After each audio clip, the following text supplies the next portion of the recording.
لیکن فطرت ایک ایسی شے ہے جو بدلتی نہیں ہے. جی. دو چیزیں ہوتی ہیں, ایک عادت ایک فطرت. ٹھیک. عادت وہ ہے جو تبدیل ہوتی رہتی, تغیر ہوتی رہتی ہے. موسموں کے لحاظ سے عادتیں بدل جاتی ہیں, جغرافیے کے اعتبار سے عادتیں بدل جاتی ہیں, خاندانوں کے اعتبار سے عادتیں بدل جاتی ہیں. لیکن فطرت ایک ایسا کلیہ ہے جو تبدیل نہیں ہوتا. دنیا میں آپ کہیں بھی رہیں, کسی بھی ملک میں رہیں, کسی بھی خطے میں رہیں, اور کسی بھی مذہب سے آپ کا تعلق ہو, کسی بھی نسل سے آپ کا تعلق ہو, فطرت نہیں بدلتی ہے, عادت بدلتی ہے. بالکل. مثلا اللہ تعالیٰ نے انسان کی فطرت میں رکھ دیا ہے حسن پرستی, انسان کی فطرت میں ہے حصول علم کا جذبہ, ٹھیک. انسان کی فطرت میں ہے نفرت کا جذبہ, جی. انسان کی فطرت میں ہے محبت کا جذبہ. جی. اب آپ چاہے امریکہ میں رہیں, چاہے لندن میں رہیں, چاہے ہندوستان میں رہیں, چاہے پاکستان میں رہیں, چاہے ایران میں رہیں, محبت کرنے کا انداز ہر نسل اور ہر انسان میں پایا جاتا ہے. محبت ہر جگہ موجود ہے. یہ ایک ایسا جذبہ ہے جو فطرت کا حصہ ہے. صحیح. اور سب کا انداز ایک سا ہوگا محبت کرنے کا. اگر آپ کرسچن ہیں, اگر آپ مسلمان ہیں, اگر آپ عیسائی ہیں, اگر آپ یہودی ہیں, آپ کچھ بھی ہیں, آپ غیر مسلم ہیں, ٹھیک ہے, تو محبت سب کرتے ہیں, اور محبت کا انداز بھی سب کا ایک سا ہوتا ہے. اور نفرت بھی سب کرتے ہیں, اس کا انداز بھی سب کا ایک سا ہے. یعنی نفرت اور محبت تو ہے, اب وہ طریقے بدل جاتے ہیں. کہ کسی کا طریقہ نفرت کا کوئی شدت پسند ہوتا ہے, کسی کے یہاں نفرت ہے مگر اتنی زیادہ شدید نہیں ہے, کسی کے یہاں محبت ہے بہت زیادہ شدت کے ساتھ ہے, کسی کے یہاں محبت ہے کم ہے, مگر پائی ضرور جاتی ہے محبت ہر جگہ, اور ہر نسل کے انسانوں, ہر ملک کے رہنے والے میں پائی جاتی ہے. تو یہ وہ جذبے ہیں جو انسان کے اندر فطری طور پر پائے جاتے ہیں. ان میں تبدیلی نہیں ہے, ان میں تغیر نہیں ہے. تو یہ بتائیے گا قبلہ کہ فطرت آپ کہہ رہے ہیں کہ فطرت ایک جیسی, تو کیا ہر انسان کی اس کا مطلب ہے کہ فطرت ایک ہی ہوتی ہے, یعنی سب کی ایک جیسی ہے؟ بالکل. دیکھیے جی بالکل, جیسے میں نے ابھی آپ کے خدمت میں ایک حدیث کی تلاوت کی کہ کلو مولود یولد علی فطرت الاسلام, ہر انسان, ہر بچہ فطرت اسلام پہ پیدا ہوا ہے. ٹھیک ہے, اب فطرت اسلام کیا ہے؟ فطرت اسلام ہے نیکی, فطرت اسلام ہے خیر, فطرت اسلام ہے اچھائیاں. ٹھیک ہے, جب انسان پیدا ہوتا ہے خیر پر پیدا ہوتا ہے, اچھی فطرت لے کے پیدا ہوتا ہے. اب جو اس کی تربیت کرنے والے ہوتے ہیں اس بچے کی, جیسے وہ خود ہوتے ہیں ویسے ہی اس بچے کو بنا دیتے ہیں جس کی وہ تربیت کر رہے ہوتے ہیں. فطرت اور تربیت یہ دونوں ساتھ ساتھ چلتی ہیں. ٹھیک. تو قبلہ یہ بتائیے گا کہ جیسے ہم بعض اوقات اگر ہم عام فہم زبان میں اس کو بات کریں تو ہم اکثر کہتے ہیں کہ جیسے ایک شخص ہے, ہم اس کو ایکسپیکٹ کرتے ہیں کہ اس سے کینہ پروری جو ہے ہم ایکسپیکٹ کرتے ہیں کہ اس کے دلوں میں کینہ رکھتا ہے, تو ہم اکثر یہ جملہ استعمال کرتے ہیں کہ اس کی تو فطرت ہی ایسی ہے, یہ لاکھ اچھا ہو جائے, لاکھ اس میں چینجز آ جائیں, لیکن یہ اس کام سے باز نہیں آئے گا. تو لائک آپ کہتے ہیں اس عمر میں آ کے ٹھیک ہو جائے گا, نہیں اس عمر میں آ کے ٹھیک ہو جائے گا, لیکن ہم دوبارہ ہم دیکھتے ہیں کہ اس کے اندر فرض کیجئے کینہ ہے تو کینہ ہی پایا جائے گا. تو یہ پھر کیا چیز ہے, اس میں کیا ڈیفرنس ہے؟ ہاں بالکل, میں نے ابھی عرض کیا تھا کہ یہ وہی چیز آ گئی, نفرت کی ایک شکل ہے کینہ. ٹھیک. میں نے ابھی کہا تھا آپ سے کہ انسان کے اندر دو جذبے پائے جاتے ہیں, ایک نفرت, ایک محبت.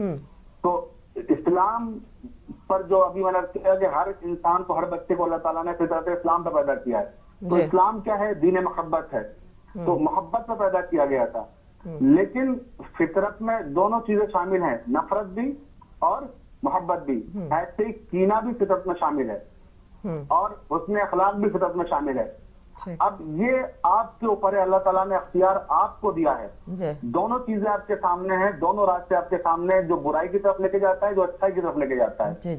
ایک وہ راستہ ہے جو کینے کی طرف لے کے جا رہا ہے آپ کو, ایک وہ راستہ ہے جو حسن اخلاق کی طرف لے کے جا رہا ہے, جس میں لوگوں کی بھلائی پوشیدہ ہے, جس میں لوگوں کے لیے نیکیاں چھپی ہوئی ہیں. تو اب یہ آپ کو حق ہے, اس کے لیے اللہ نے آپ کو دی عقل کہ اب آپ عقل کا استعمال کریں اور آپ طے کریں کہ آپ کو کس راستے پہ جانا ہے. آپ کو کینہ پروری کی طرف جانا ہے, آپ کو حسن اخلاق کی طرف جانا ہے, آپ محبتوں کو فروغ دینا چاہتے ہیں یا نفرتوں کو فروغ دینا چاہتے ہیں. اسی چیز کو اسلام نے عمل سے تعبیر کیا ہے, اور عمل ہی کی جزا جنت اور جہنم ہے. کہ اگر آپ کا عمل اچھا ہے تو آپ کو جنت ملے گی، اور اگر آپ کا عمل برا ہے تو آپ کو جہنم ملے گی۔ تو آپ کے دل میں اگر کینہ پروری ہے، اگر آپ کے دل میں حسد کے عناصر پائے جاتے ہیں، تو ظاہر سی بات ہے کہ یہ اللہ کو پسند نہیں ہے۔ اللہ کی پسندیدہ چیزیں تو یہ ہیں کہ ہم مخلوق کے بارے میں اس کی اچھا سوچیں، اور اسلام بار بار اس بات پر زور دیتا ہے کہ ہمیشہ دوسروں کے معاملے میں حسن ظن سے کام لیجیے، سوء ظن سے نہیں۔ سوء ظن کی مسلسل مذمت کی گئی احادیث میں بھی ہے، اور ائمہ معصومین علیہم السلام کے کردار بھی اس بات کے گواہ ہیں کہ ہمیشہ اسی بات پر زور دیا گیا کہ ہم دوسروں کے تعلق سے سوء ظن سے کام نہ لیں، بلکہ حسن ظن سے کام لیں، ان کے بارے میں اچھا سوچیں۔ تو جب اچھا سوچیں گے تو ظاہر سی بات ہے ہمارے دل میں کینہ نہیں آئے گا۔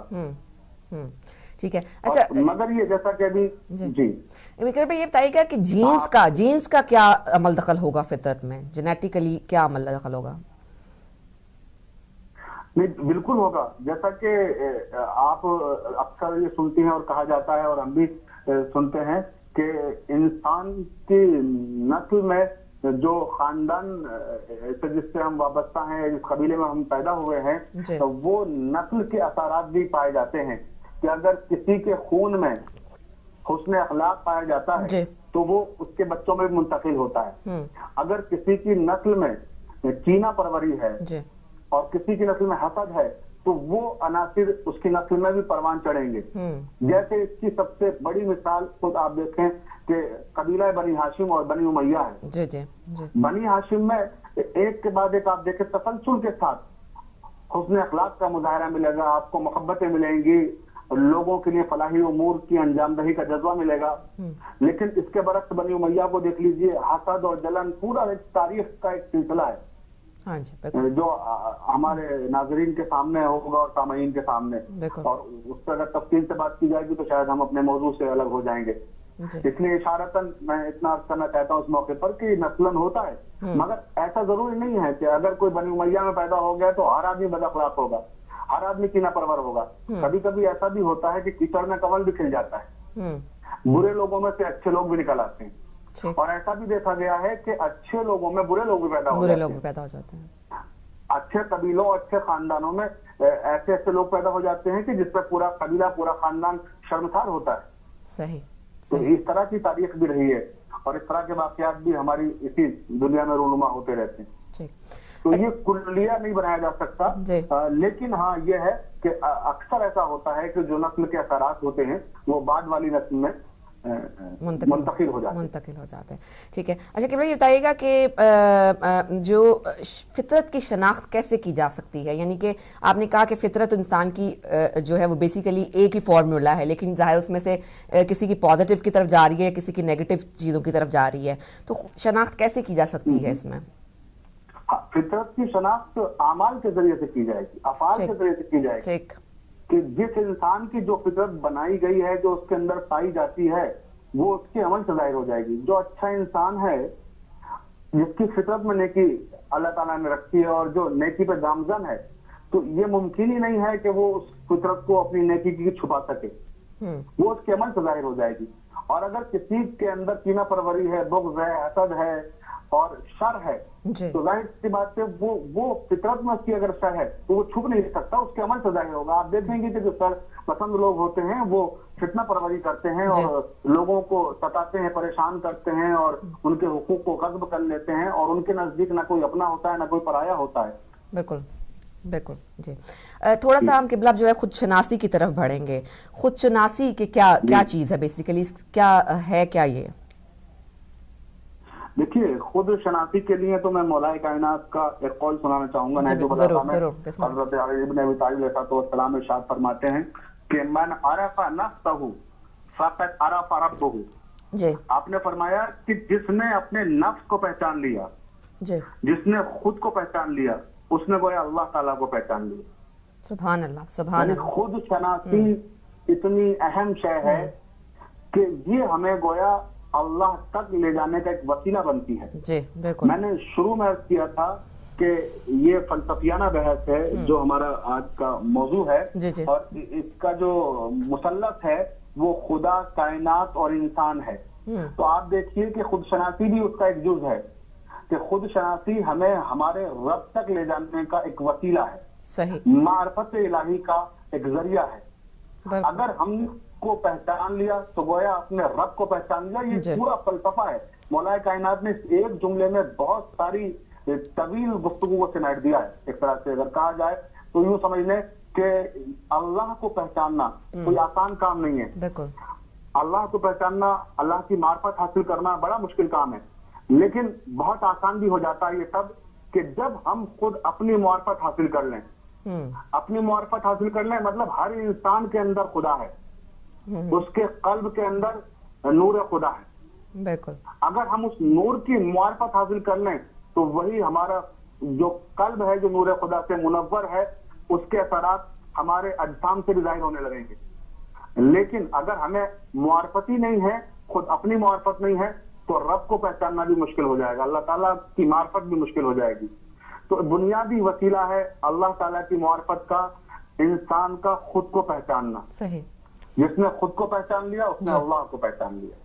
ٹھیک، اور خودی کیا چیز ہے اور خودی کی خود شناسی سے کیا تعلق ہے؟ دیکھیے، خودی اور خود شناسی یہ ایک ہی قبیلے کے لفظ ہیں، یوں کہہ سکتے ہیں اس کو، اور مفہوم اگر دیکھا جائے تو تھوڑا الگ الگ ہے۔ خود شناسی تو بالکل ذاتی طور پر جیسے ہم عرفان حاصل کرنا، اپنی معرفت حاصل کرنا، ٹھیک ہے، اور خودی ایک مخصوص جذبہ ہے، ایک مخصوص شے ہے جسے ہم خودی سے تعبیر کرتے ہیں۔ خودی کا تذکرہ علامہ اقبال نے بہت کیا اپنی شاعری میں، جی بالکل بالکل، اور ان کے یہاں خودی ایک بہت ہی مضبوط استعارے کے طور پر استعمال ہوئی ہے۔ اسرار خودی کے نام سے انہوں نے پوری مثنوی لکھی ہے فارسی میں، جی، اور اسرار خودی کے علاوہ بھی ان کے یہاں اردو شاعری میں بھی جی جی، جو ان کا اردو کلام ہے اس میں بھی بہت زیادہ تذکرہ خودی کا کیا ہے۔ مثلا وہ کہتے ہیں کہ خودی کو جس نے فلک سے بلند تر دیکھا، جی، خودی کو جس نے فلک سے بلند تر دیکھا، وہی ہے مملکت صبح و شام سے آگاہ۔ واہ سبحان اللہ، بے شک بے شک۔ آپ دیکھیے علامہ اقبال خودی کو کس کس انداز میں انہوں نے پیش کیا ہے۔ کچھ شعر مجھے اس وقت بکھرے ہوئے ہیں ذہن میں، شاید جمع کرنے کی کوشش کر رہا ہوں، یاد آ رہے ہیں کہ انہوں نے ایک مقام پر یہ بھی کہا تھا کہ اس قوم کو شمشیر کی حاجت نہیں رہتی، اس قوم کو شمشیر کی حاجت نہیں رہتی، ہو جس کے جوانوں کی خودی صورت فولاد۔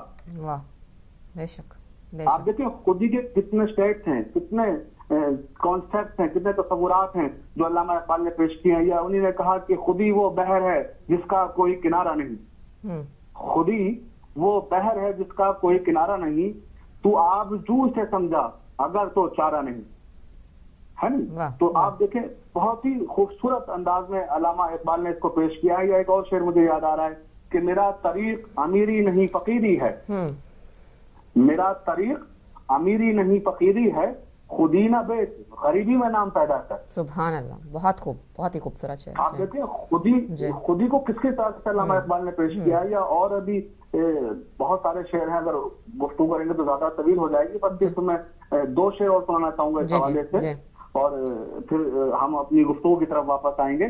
کہ خودی ہو زندہ تو ہے فقر بھی شہنشاہی۔ کیا خوبصورت بات کہی دیکھیں آپ، کہ خودی ہو زندہ تو ہے فقر بھی شہنشاہی، نہیں ہے سنجر و تغرل سے کم شکوہ فقیر، نہیں ہے سنجر و تغرل سے کم شکوہ فقیر، خودی ہو زندہ تو دریائے بے کراں پایاب، خودی ہو زندہ تو کوثار پرنیال و حریر۔ آپ دیکھیں کیا خوبصورت بات علامہ اقبال نے کہی ہے۔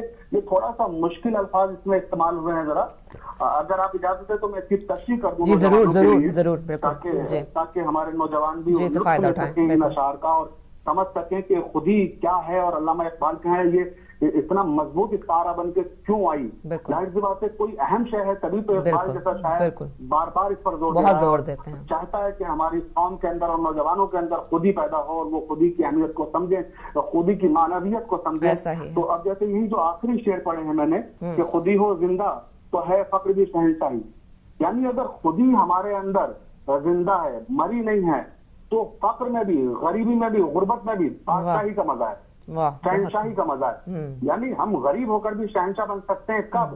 جب ہمارے اندر ہماری خودی خودی زندہ ہو بالکل اور خودی کو ہم نے مرنے نہ دیا ہو. نہیں ہے سنجر و تغرل سے کم شکوہ فقیر. سنجر دراصل یہ فارسی لفظ ہے اور تغرل بھی بادشاہ کو کہتے ہیں.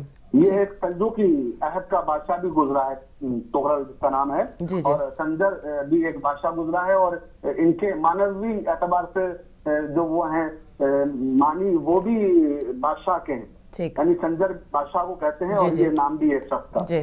اور تغرل بھی سلجوقی زمانے کا ایک بہت پاورفل ایران کا بادشاہ گزرا ہے. تو کہہ رہے ہیں کہ نہیں ہے سنجر و تغرل سے کم شکوہ فقیر, یعنی بادشاہ جو بڑے بڑے ہیں یہ سنجر ہو تغرل ہو یہ کچھ بھی نہیں ہے اگر فقیری کے اندر آپ نے اپنی شان اور شوکت کو باقی رکھا ہے تو ہم ان سے زیادہ بڑے بادشاہ ہیں.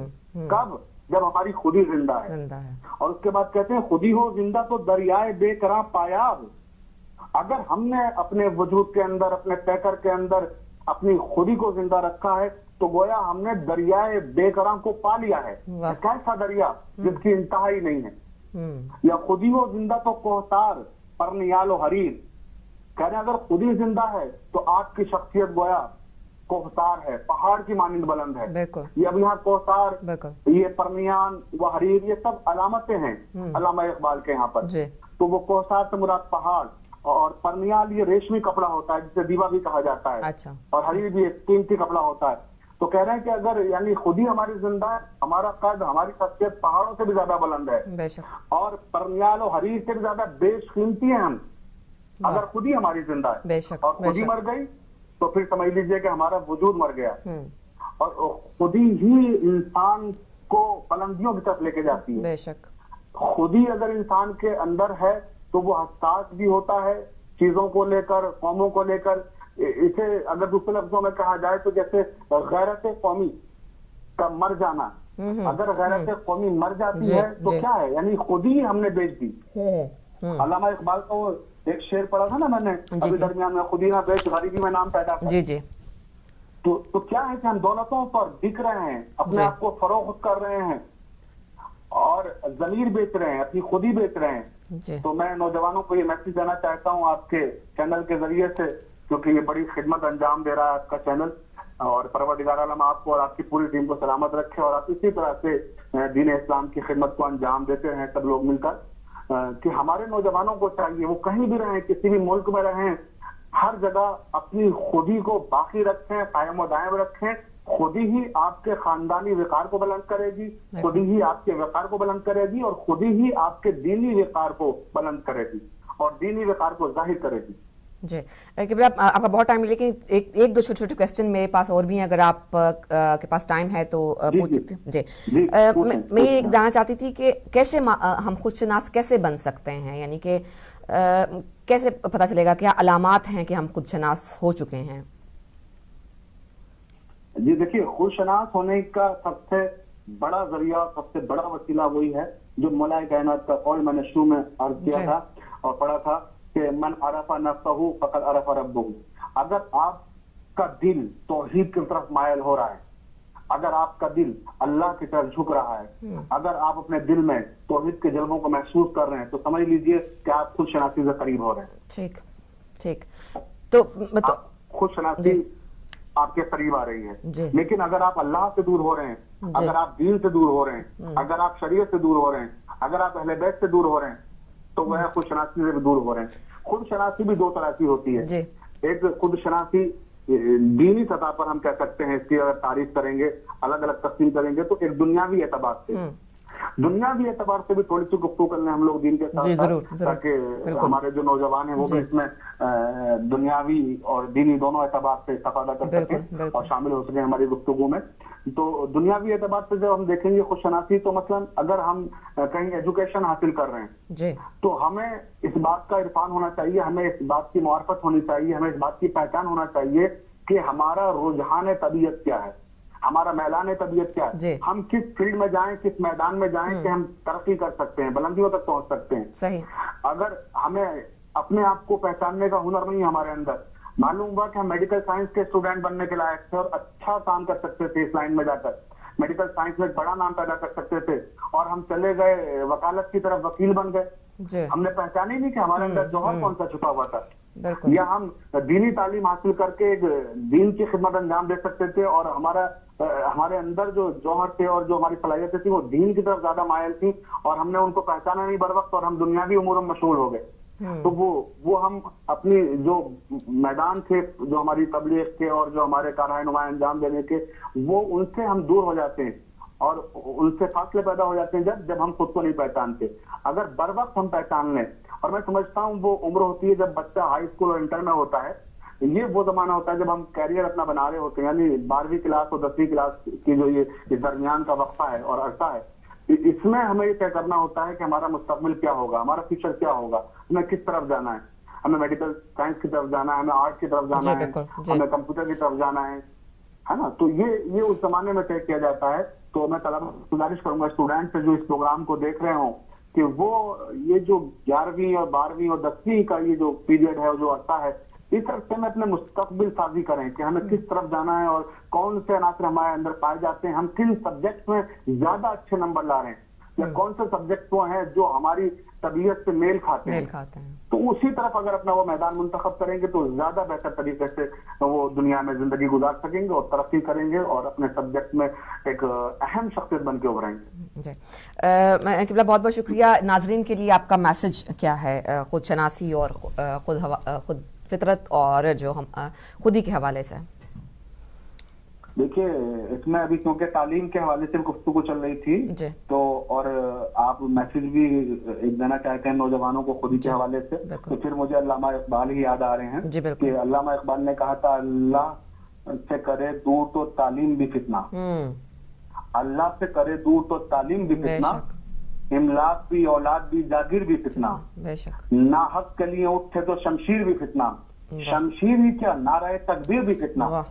تو ہم سوچتے تھے کہ نعرہ تکبیر کیسے فتنہ ہو سکتا ہے، آج پتہ چل رہا ہے. اللہ اکبر کی آواز بلند کر رہے ہیں، ہم کبریائی کا اعلان کر رہے ہیں، اور اللہ کی جب ہم بڑائی کا بزرگی کا اعلان کر رہے ہیں تو اسے فتنے سے کیوں تعبیر کیا علامہ اقبال نے. تو اب آپ دیکھیے آج وہ سچائی ہمارے سامنے آ رہی ہے. طالبان، داعش، آپ دیکھیے ویڈیوز جو آتے ہیں سامنے، وہ نعرہ تکبیر بلند کر کے لوگوں کو قتل کر رہے ہیں. بالکل بالکل. اگر نعرہ تکبیر کہتے ہیں اللہ اکبر اور قتل کر رہے ہیں انسانیت کا، نعرہ تکبیر کہ عورتوں کی عصمتیں لوٹ رہے ہیں، نعرہ تکبیر کہہ رہے ہیں اور بچوں کو قتل کر رہے ہیں بے دردی کے ساتھ. تو یہ شاید اسی طرف علامہ اقبال نے اشارہ کیا تھا، شمشیر کے نعرہ تکبیر بھی فتنہ. تو ان لوگوں نے ثابت کر دیا اس چیز کو. تو میں نوجوانوں کو اس وقت ایک میسج اہم یہ دینا چاہتا ہوں کہ خود شناسی کے حوالے سے کہ آپ اپنے اندر اپنی خودی کو نہ مرنے دیں، اور اگر خودی آپ کی زندہ ہے، آپ کا ضمیر زندہ ہے، اور اگر آپ اس پر عمل کریں گے اپنے ضمیر کی آواز پر، اپنی خودی کی آواز پر، تو انشاءاللہ کبھی بھی زندگی میں چاہے دنیاوی اعتبار سے آپ کی زندگی ہو، چاہے دینی اعتبار سے آپ کی زندگی ہو، کہیں بھی شرمندگی نہیں ہوگی آپ کو. آپ کی زندگی ایک کامیاب زندگی ہوگی. بالکل. اور اگر آپ اپنی خودی کو بیچ دیں گے، آپ خودی کو فروخت کر دیں گے، خودی کو مار ڈالیں گے، تو آپ دنیا میں تو رہیں گے مگر عزت دار زندگی نہیں گزار سکیں گے. آپ خود کو سمجھے بھلے ہی کہ ہم بہت عزت دار ہیں اور بہت پیسے والے ہیں، وہ اپنی چیز ہے، لیکن دنیا آپ کو نہیں سمجھے گی اس طرح سے. اگر دنیا میں آپ کو عزت حاصل کرنا ہے اور سماج میں اگر آپ کو عزت حاصل کرنا ہے، سماج اور دنیا سے مراد میری اسلامی دنیا، اسلامی سماج، ورنہ تو آج کل تو اتنا بے حس اور بے پرواہ سماج ہے کہ منافقتی کو وہ کامیابی سمجھتے ہیں، بالکل جبر اور استبداد کو کامیابی سمجھتے ہیں. تو میں اس سماج کی بات نہیں کر رہا ہوں جہاں برائیوں کو کامیابی سمجھا جاتا ہے، میں اس اسلامی سماج کی بات کر رہا ہوں جہاں پر نیکی کو کامیابی سمجھا جاتا ہے، جہاں پر خیر کو کامیابی سمجھا جاتا ہے. کہ اے میرے نوجوانوں، میں آپ کو پیغام دینا چاہتا ہوں ایک چینل کے ذریعے سے کہ آپ ہمیشہ خیر کے راستے پہ چلیے، شر کے راستے سے دور رہیے، اور شر پسندوں کا کبھی بھی ساتھ نہ دیجیے. ہمیشہ ان لوگوں کا ساتھ دیں جو خیر کے راستے پر چل رہے ہیں، اور خود بھی خیر کے پابند بنیں اور خیر کی راہ پر چلیں. بہت شکریہ، بہت بہت قبلہ آپ کی مشکور و ممنون ہیں، صبح ہدایت کی ٹیم بھی اور ہدایت ٹی وی بھی، کہ آپ نے ہمارے لیے وقت نکالا اور بہت اچھے طریقے سے جو ہے ہمیں سمجھایا کہ فطرت اور خود شناسی کیا چیز ہے. انشاءاللہ ہم آپ کو آئندہ آنے والے پروگرام میں بھی زحمت دیتے رہیں گے اور آپ کے علم سے ہم فائدہ اٹھاتے رہیں گے. بہت بہت شکریہ شاہد صاحب آپ کا بھی اور ہدایت چینل کا. بہت شکریہ جی.